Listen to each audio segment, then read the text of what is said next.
Supercars fans, welcome to Hidden Valley Raceway. Between two Jameses, James Pavey from supercars.com here with 2010 Supercars champion James Courtney. This is Pit Lane Preview presented by Equip Super. JC, as we're filming, it's already hot. Sun cream at a premium. Mate, especially for you, mate. Yeah, thanks, mate. I appreciate that. What a place. I mean, there's been so much news between Tasmania and now, but it's good to be at a track, isn't it? No, it's fantastic. And Darwin's always such a cracking event where every year coming up here with the family, everyone's wanting to come and experience all that nature has to offer up here is amazing. It's not only a great place to race, but it's a destination. Everyone that comes up here and comes out for the weekend typically stretches their holiday a little bit, whether it be before or after. But it's a great place to come and race. Produces good racing. Hopefully, I'm sure we'll see the same this year. And we'll dive straight into the news overnight. Breaking news overnight, Darwin will host night racing in 2027. So I didn't want to break it for you, I was going to. You were going to on M360. So a Friday night sprint, a Saturday night or twilight race on Saturday, and a daytime Sunday fixture. Now, three vastly different races for our drivers. It's similar to Sydney. We saw that sprint race under lights in Sydney, and then all hell can break loose. But a track like this, James, I mean, you got that long pit straight. Turn one is just an absolute action-packed. It's always action-packed down there. Under lights, what do you reckon? I think it's going to be fantastic. Our cars look so much faster and better under lights, no matter where we go. Here, sunsets are amazing. Probably some of the best sunsets that we go see travelling Australia. And I think as well with that tourism element, for the guys to be able, or the people coming to the event, to be able to go and do things through the day, and then come here and race and watch a race of an evening will be great, because the 21 odd years I've been coming here, by Sunday afternoon they're looking pretty toasted on the hill there. So it's I think it'd be good with the evening, twilight, and then the day race at the end. So it's we just need a morning one on Monday, and then we've got the clean sweep. There you go. So this is a pit lane preview. We're going to go up and down pit lane. As you can see behind us, Sam, Indigenous liveries, James. This is a cool part of this race. Now, I love the stories behind some of these cars. They're personal stories. They're linked to connection, to the artist, to where the team's from. I mean, your thoughts on Indigenous Round, James? This is the 5th year of it. These cars look spectacular. I feel like the level just keeps going up year by year. Yeah, the first couple of years the teams didn't really put that much into it, but now it's a huge deal, and they're really getting behind their liveries and doing a fantastic job and transforming it and making it a real spectacle for when we come up here. I know this weekend we've got Indigenous driver with Woody. He's an Indigenous, and be it not Australian Indigenous, but Kiwi Indigenous, so he's really wanting to push his heritage this weekend, which is a cool little thing. But no, they do a fantastic job. I like this one. This is Premier Racing. Now, a big round for these guys. We'll run through, I've got millions of notes, James, but all this could be thrown out the window by turn one tomorrow. So Brock Feeney leads this championship by 90 points over Matt Payne. That was a big win for Brock in Tasmania last time out, but Matt's hanging on, but there's been a lot of news around Matt Payne, hasn't there? I mean, I've got to look at my notes here. Your old mate, Scott Sinclair, he said on our Supercars website, can Matt beat the distraction? Now, for context, guys, Matt Payne is a contracted Penrite Racing driver until the end of 2027. But there were overtures from GM. They've been happening all year. And recent news suggested that Matt could have raced a Camaro in the NASCAR Cup Series. What do you make of that? I think it's GM flexing their muscles, everyone knows they're trying to entice him over.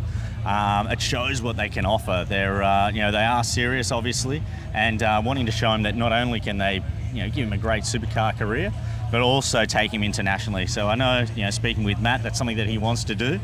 He definitely wants to sort of do a little bit of what Shane and Scotty have done and gone overseas and stretch his legs a little. So I think he's pretty interested in doing all the world endurance sort of thing as well. So with their program with GM, they have something in every category. So I think it's just a lot of them flexing. But as you said, for can he focus coming into this weekend? I definitely, mate. It's once the racing starts, or the outside the stuff, like when we're going up and talking to him, sure, it's a distraction. But once you pull the helmet on, you're doing a couple of hundred or close to 300 kilometres an hour with 25 odd other idiots around you trying to run into you. It sort of directs your focus. So once he's in the car, I'm sure it won't be something that bothers him. But what will annoy him is us going and asking him about it all weekend. But look, he's a professional. He's on the top of his game at the moment and doing really good things in the car.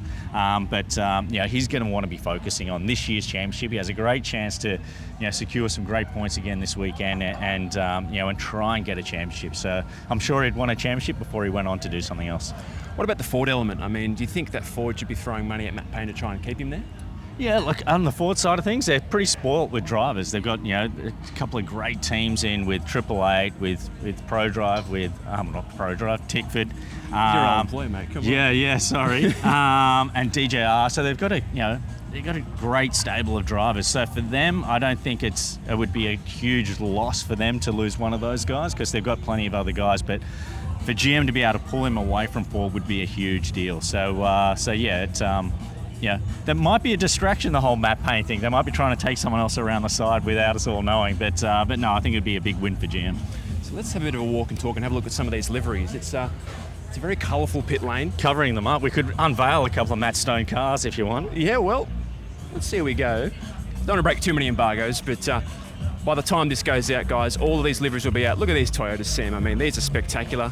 Every I was a little unsure as to how they would look coming, into the championship with it, being such a different body shape. But they've come up so well. I think their cars have done really, really well.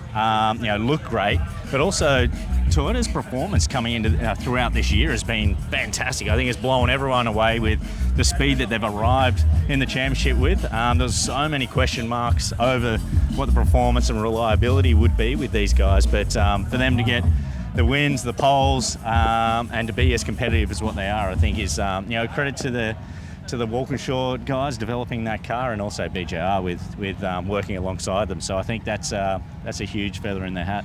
Well, let's talk to Toyota because they got those 2 wins in Tasmania. Now it was quite cool. They look great. That's a great looking car. I'd love a die-cast. I like of the that. green. Yeah, bold. New naming rights on that Blanchard Racing car. James Golding. We'll get to him in a second because he's having a great season, but we wrote pre-week that he might fall out of the finals, James. I mean, that bubble is super, super close. We'll get back to that Toyota point in a second, but while we're here at Blanchard Racing Team, I mean, Aaron Cameron got that good result. Steve Richo's in his corner, which is a cool story. James Golding, he's got pretty good form around here. A pole back in 2024. But that finals bubble is closing up. Would you be surprised if he was outside the top 10 this weekend? Very surprised. I think he's going to do really well. I think as looking at the stats and how he's been going, he had that little wobble. They started really strong and had that great run in Sydney, a little bit of a wobble, but as a constant performer, he has done really well. And I think he's someone who has impressed me a lot this year with delivering those results and that consistency coming. I think as he's settling into BRT and his new surroundings with the Mustang, he's really growing and maturing as a driver, and I think he's only going to get stronger. I think his teammate definitely needs to lift. I think Aaron sort of needs to start to take it a bit more serious. I think he's a bit too laid back in his approach and a bit too quick to make jokes about it. It's an expensive business we're running here. We're at the top level of Australian motorsport, and he definitely needs to start delivering, especially when James is doing such a good job. It's a good point. I mean, there's also a team's championship at play here, and that means live pit lane. You've got to score points to make it further up pit lane. And at the moment, I mean, you're looking at James's performance, it's great. Aaron has let a lot of points go this season. There's no doubt about that. Considering they started on the front row in Sydney, and to be as far down in the championship as he is, that would be a bit of a sore point for that team, wouldn't it? Yeah, massively. I know talking with Tim and also Kate, the team manager, and JB, they are hugely disappointed with the position where they are in the team's championship, purely down to, the pit stops have been fantastic. The cars have had really good speed. It has just been that inability to execute and deliver on that speed. Whereas I think over the last few years, the team has been building. We didn't have the car speed when I was there, and as a team, we were really concentrating on getting all those little 1%ers right. So when the car speed was there, we could deliver on that result. That was a big part of our motto and what we worked towards. And I think it's frustrating for them this year because they have got the car speed, but those results aren't coming on both sides of the garage. So it's something they're working really hard with Aaron on, and like you said, Richo's in his corner trying to keep him calm in those times when it's a little chaotic. But I think a lot of the younger drivers, they're struggling with that in the start of the race with spatial awareness. It's even when I was teaching my daughter how to drive, I'd say, what's 3 lanes back or 3 cars back on the freeway, what color car is it, and sort of questioning these sorts of things, and in front, so she has better spatial awareness, and it just teaches her that. And that's something that he needs to work on, because if you're not spatially aware of where all the cars are around you, you do drive into accidents, which has been happening. So, but that's something young drivers, they need to work on. But yeah, halfway through his second full-time season, he definitely needs to step up. Speaking of stepping up, I mean, I had a good chat with Rylan Gray. His car's right here. Shelby Power Racing Team. Now, it's been a tale of two halves for this team. Brody Kostecki's had a great season, James. I mean, 5 wins. He led the championship for such a long time, and then it's kind of unravelled, but not really of his own doing. What happened in Christchurch was highly publicised. It was dramatic. Great for guys like you and me to talk about, but at the same time, to lose over 200 points, that's Brody, relative to Brock Feeney in the championship in just 4 races. I mean, that's got to be a bit of a hammer blow.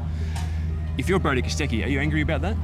Massively. He'd be furious. And I think what hurts these guys as well is that Roland has had no speed and no results and hasn't even featured in the championship, which is very, very surprising considering the level that this team operates on and the speed that these cars have had. And I think that has hindered Brody as well, because he's got no one to gauge himself off or work with to produce better speed, and he has been a lone ranger in this team. The only reason this team is where it is in the pit lane is purely on his results. So he needs Roland to be doing a better job to be able to take points away from Kai Allen, take points away from Matty Payne and Brock Feeney and those guys, because they've got 2 fast guys in their team and they can strategically put a car in between them and someone else and work with it, but they can't do that with Roland. He definitely has under-delivered massively, I think, this year, and the speed comparison and the results is, it's vastly different, and it has surprised me how slow he has been.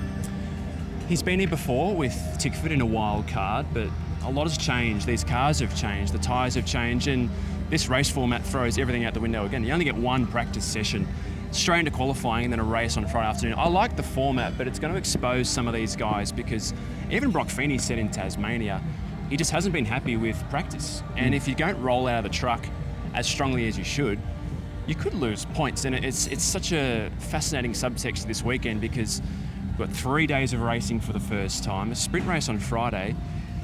Guys are going to get their elbows out, but you can really lose your whole weekend. We saw Jackson Evans last year exiting turn 1, big shunt, out for the weekend. That happens to Brock or a Brody or a Matt. That's massive. Yeah, and Brock's been really vocal about how he hasn't liked the car coming out of the truck so many times this year, and they've got those results through that great team working really well together and developing that car throughout the race weekend, and the consistency to ultimately get the results. So it's be interesting to see who has the best first practice stat, as in highest place finish, because that's what we need this weekend. You need to roll out of the truck with a great car. You only have that 1 session, and then we're into qualifying, and then we're racing all tomorrow. So it's definitely going to be something that is very, very important, and something that these guys are going to be very conscious of. So it's going to play a big role in. We might see the grid mixed up a little, which would be great for us to talk about. But it's definitely a weak point of Triple Eight there. The first ones put their hand up with that. Well, I do have that stat. I think Will Brown has a better average in practice than Brock. So Brock is moving forward in the weekend. Will's going backwards. And when you're trying to get into the finals, James, I mean, that bubble's so close. Will has improved a lot since the start of New Zealand. But at the same time, you can't afford to go backwards in these weekends, because, like I said, you're just going to lose lots of points. Do you reckon Will's still feeling the pressure? Yeah, 100%. Brock, has been getting the results. And the focus, everyone that we go and interview, and all the hype, whenever anyone mentions a Triple A driver, they mention Brock.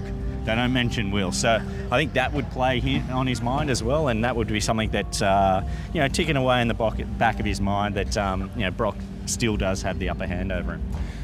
Here we are, Team 18. Now, is this the most important weekend of the year for Chevrolet teams? Because they are undefeated here, James, and I mean, it's an imperious record, but we saw what happened at the Grand Prix, right? Ford's absolutely swept the floor. That was a Camaro stronghold.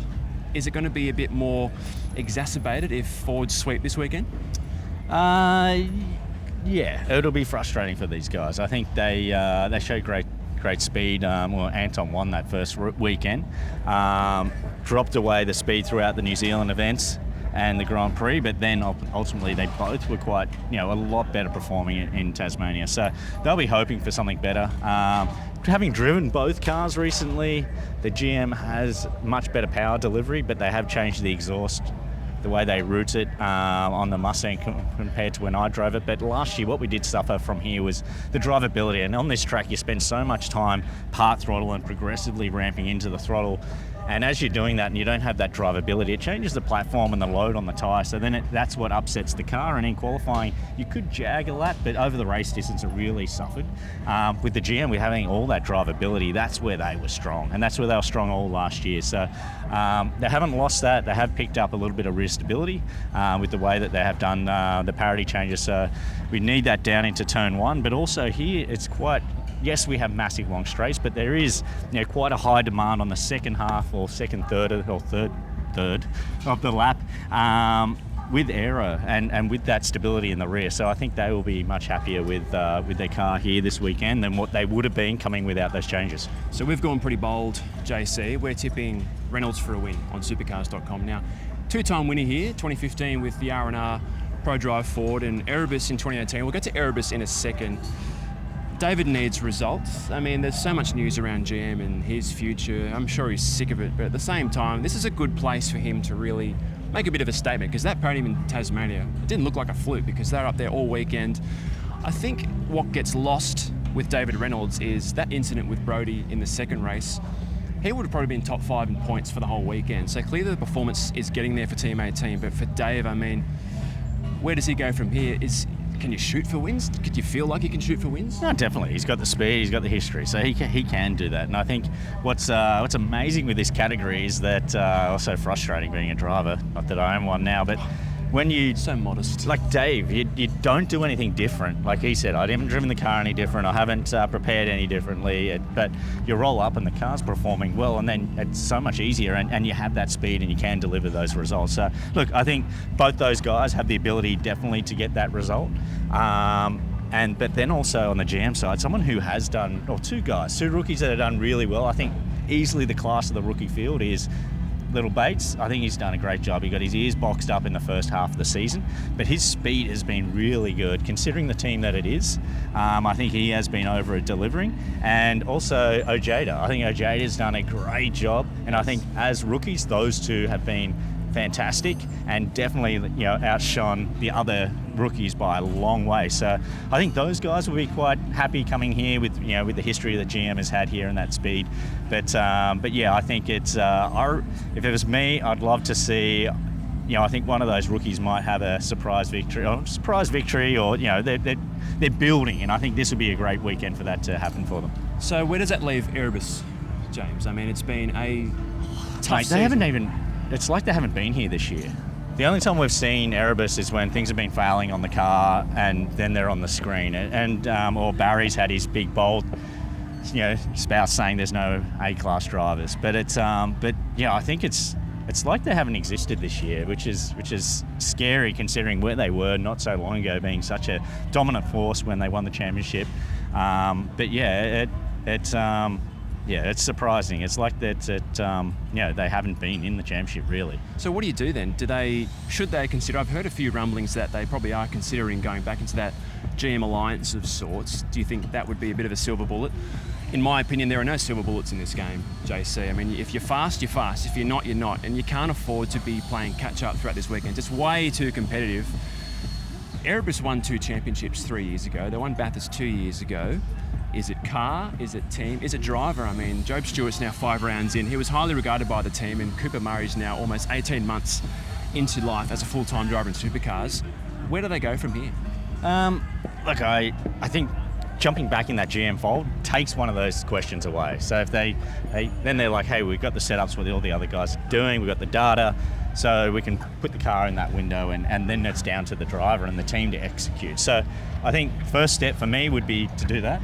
Because then it takes one variable out, and then it puts the pressure on the drivers to perform and the engineers to tune that package and come up with the right strategy. So I wouldn't say it's down to the rookie drivers or it's one thing. I think it's the whole package isn't operating at the level that it once was. So I think across the board they probably they would be. Barry's a mad racer.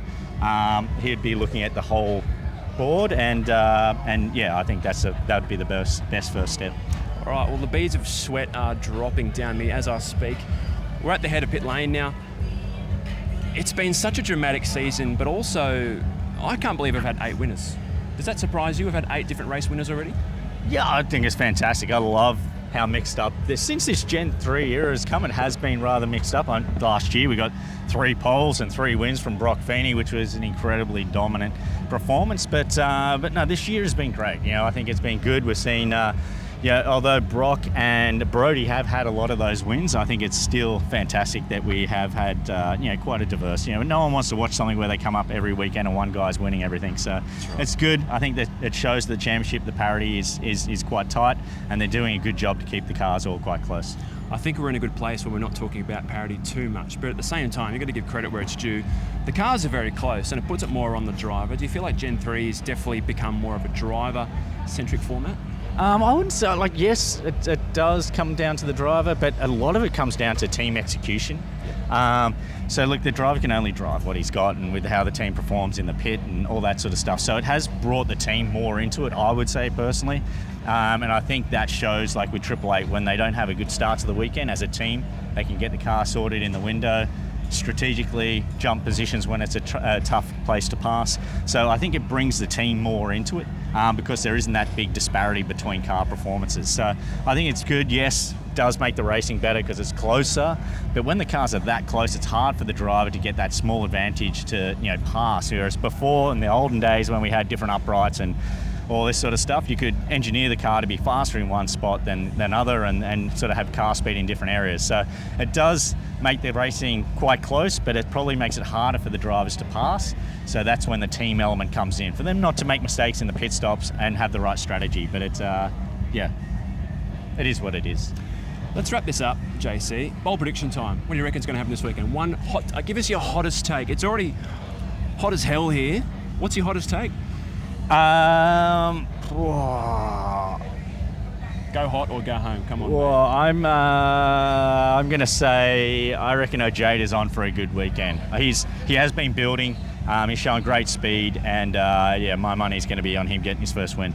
That's a huge call. Well, we've said that David Reynolds is going to get his win this season, his first win for Team 18. You're going Jaden Ojeda, another Sydney boy. How good's that? Let's wrap this up. The first ever pit lane preview presented by Equip Super. It is hot. These cars look absolutely spectacular. James, I can't wait for this week, and I feel like it's going to be a bit of a championship-changing weekend. I think it's going to go either one of two ways. Brock Feeney's going to run away with it, or it's going to close up right again. So you can watch on Fox Sports and KO this weekend. International fans, you can watch on SuperView. The betr Darwin Triple Crown kicks off on Friday.